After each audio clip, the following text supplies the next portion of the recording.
It's Friday, the 8th of December, 2023.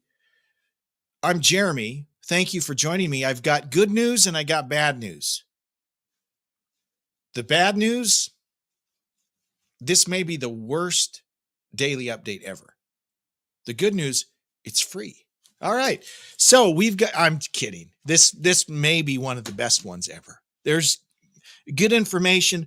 I've reached out to all of my sources. I've talked to decision makers and influencers and leaders around the globe. Dude, I just surf the internet. I'm in my basement. All right. Rush. We're talking about Rush a lot for a couple of reasons. I like Rush. And, Getty's out on this book tour. And so we get little snippets that keep rolling out, little things we're hearing. In fact, the last one, Alex Lifeson joined him. I would have loved to be there for that, for both of them. But Geddy Lee has revealed that he resented bandmate Neil Peart following Rush's final concert. Now, it's no secret that Geddy and Alex, they weren't ready to hang it up. They weren't ready. They, as Alex recently said, it's in their DNA. Right. And let me just say this.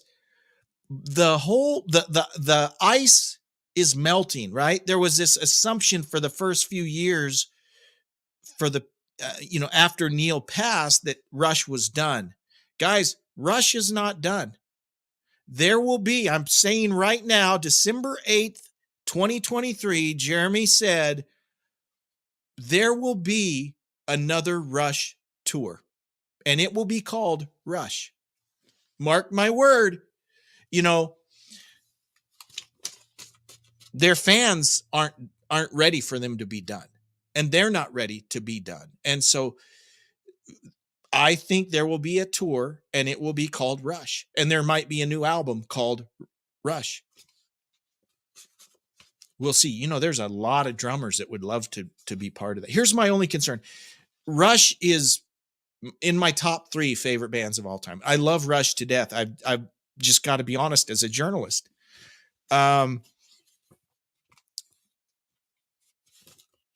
Geddy's vocals are kind of done. I mean, I'm worried about that. I'm worried about Geddy being able to handle it vocally because it was not pleasing to the ear toward the end. I'm sorry. But anyways, the ice is melting. There will be another Rush tour. Mark my word. Hear me now and believe me later. Okay, that is coming. Where was I going with this? Oh, that Geddy Lee he resented Neil. He was upset with Neil in 2015. They played their last show on August 1st, 2015 in Los Angeles. And Geddy says it was uncomfortable. Quote, the last gig was odd. We played our guts out. We played our hearts out in LA at that show. I asked Neil, I said, well, would you come out and take a bow? Maybe it'll be our last gig. He said, no, I don't do that. No, I don't cross that invisible line. We said, okay. But he did anyway. So he went out at the end and he took a bow. And that's not something he normally did. Because he couldn't resist it. He snuck out, he gave us a hug, and we took a bow together. And if you see the footage of that final bow, Geddy and Alex are genuinely surprised. At the end, as Geddy and Alex are at the front of the stage and they're waving, all of a sudden Neil comes back, taps him on the shoulder, and they all are there in the middle and they hug and they give a wave. That was uncharacteristic of Neil.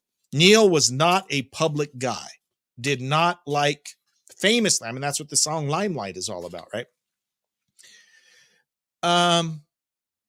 Despite the embrace on stage, things still felt uneasy for the bandmates behind the scenes. Quote, after that show, it was really weird because we didn't talk about it. He went to sort of his dressing room, which was ebullient and celebratory. And so in Neil's dressing room, and Neil was always kind of separate from Geddy and Alex, by the way. He'd have his own room, travel separate, And then so he went to his dressing room, which was ebullient, I don't know how you say that word, and celebratory. And we went to see all our chums and we pretended we were ebullient or ebullient and celebratory, but we went home in a very sad frame of mind.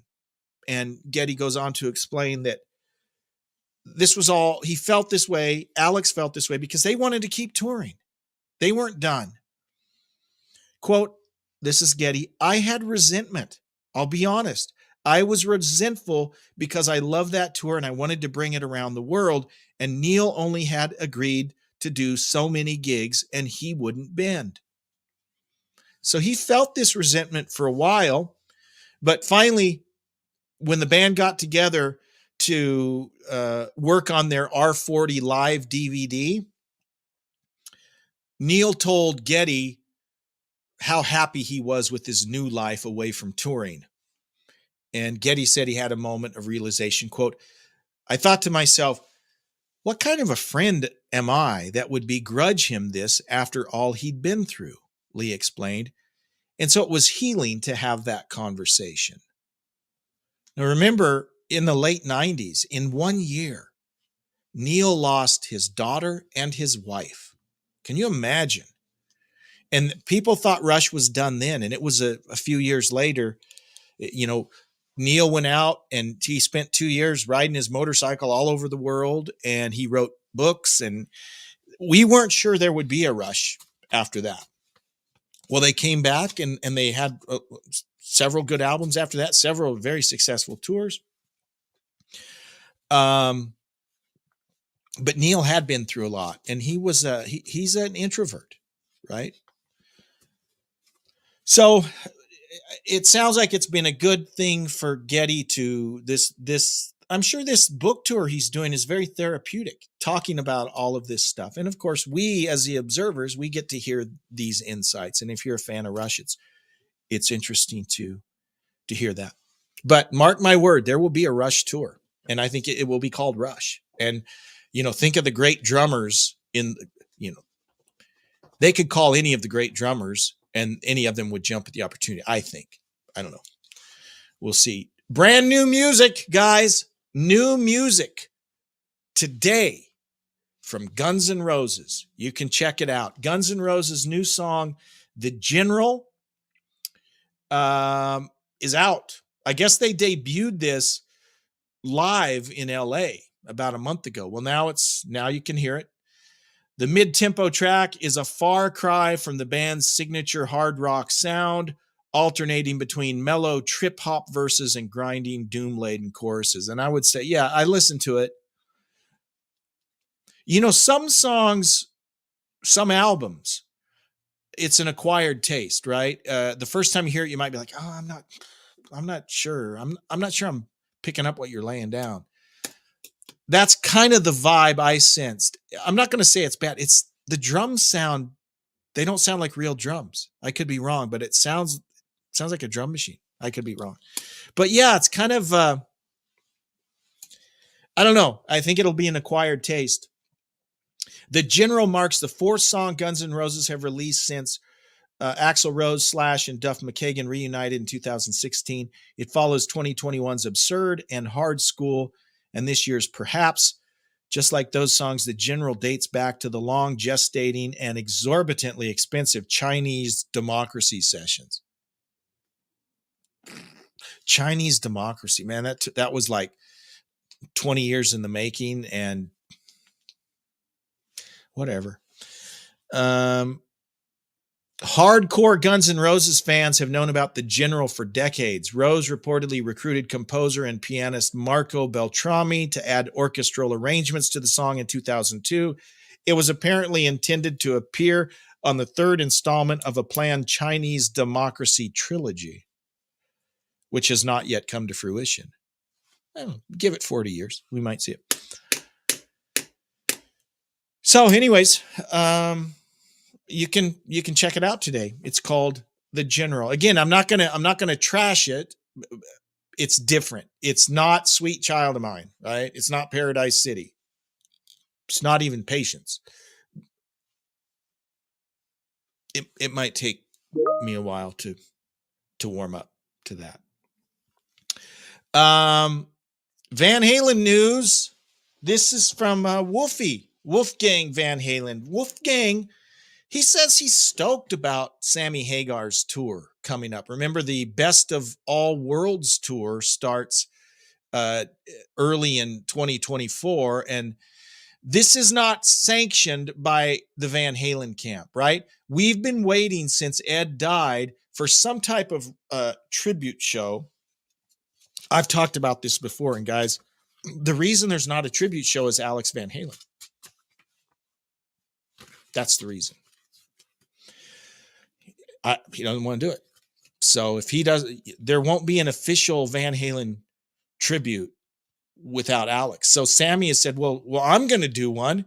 I mean, it's not sanctioned, but we're going to go out and we're going to play Van Halen tunes. He's invited David Lee Roth if he wants to sing a few songs. We may see Wolfgang up on, I don't know, they haven't mentioned that. Wolfgang may be up on the stage at some point with them. But Wolfgang says he's stoked about it. I'm not sure the relationship between Wolfie and Sammy. I don't know. I don't know. Wolfgang, they fired Mike so Wolfie could be on that 2012. When was A Different Kind of Truth or whatever their album was that they went out with Roth on, and they brought Wolfie in to play bass because Eddie wanted to play with his son, right? But Wolfie says he's excited about it. He says, yeah, that's super cool, man. I'm stoked for it. I'm actually going to be seeing Mike in Vegas, so I'm stoked to give him a hug. But he's okay with this Best of All World show. Joe Satriani's coming in to handle the guitar duties, and the majority of the set, they'll do some Sammy songs, but it's mostly going to be Van Halen catalog stuff. So it'll be a fun show. It ain't going to be cheap. Tell you that. I've seen some of the prices for some of those. Whew. But if you can swing it, I think that would be a fun show to see. In celebration of its 20th anniversary as the leading rock and roll memorabilia auction house, Julian's Auctions kicked off the collection of Dusty Hill of ZZ Top auction. This was yesterday, with a spectacular first evening sale presentation of the rock icon's one-of-a-kind instruments, custom-made Western-style wardrobe worn on stage, and an appearance, gear, signature styles, items such as his favorite cowboy hats, boots, and buckles. Well, here's the thing. He had a bass. They were expecting it to bring in $80,000 to $120,000. No, $393,000 for one of Dusty's. It's a 53 Fender Precision bass guitar, the most played instrument by Hill out of all the guitars in the collection. $393,700, nearly 3 times what they were estimating it would be. So that's pretty cool. Yesterday, we mentioned that Aerosmith was a member of the Billion Club on Spotify. Dream On had just hit the billion mark in downloads. Well, guess what? Foo Fighters have also crossed that threshold. Their song Everlong has reached 1 billion streams on Spotify. The 1997 single is the post-grunge band's first to reach 8 digits on the streaming service. So just like Aerosmith, these guys are probably making close to $50 from that song now on Spotify. That is awesome. Okay, let me share a song or an album. Donna, Donna, Donna. The first Pat Benatar album. The first Pat Benatar album is awesome. Really, her first 3 albums are awesome. We got this, In the Heat of the Night, Crimes of Passion. I can't remember the third one, but all 3 of those albums are phenomenal. Then to be honest, it kind of got poppy. It went away from being a rock band to being more of a pop band. But this album This is the one that introduced us to Pat Benatar and her stellar band. One of the best bands of the 80s, the Pat Benatar's band. Neil Giraldo on lead guitar, Scott St. Clair Sheets on guitars, Roger Capps on bass, and Glenn Alexander Hamilton on drums. Myron Grumbacher came in later. He's a great drummer. But this album is just really good. It's really good. We've got Heartbreaker, I Need a Lover.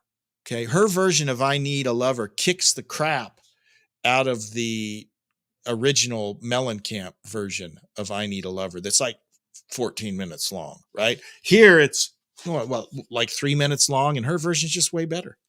It's a better version. We Live for Love and Heartbreaker, the two big hits. But man, what a great album. Production is excellent. And there's something about Chrysalis Records. Chrysalis, most of my favorite bands tend to be on Chrysalis.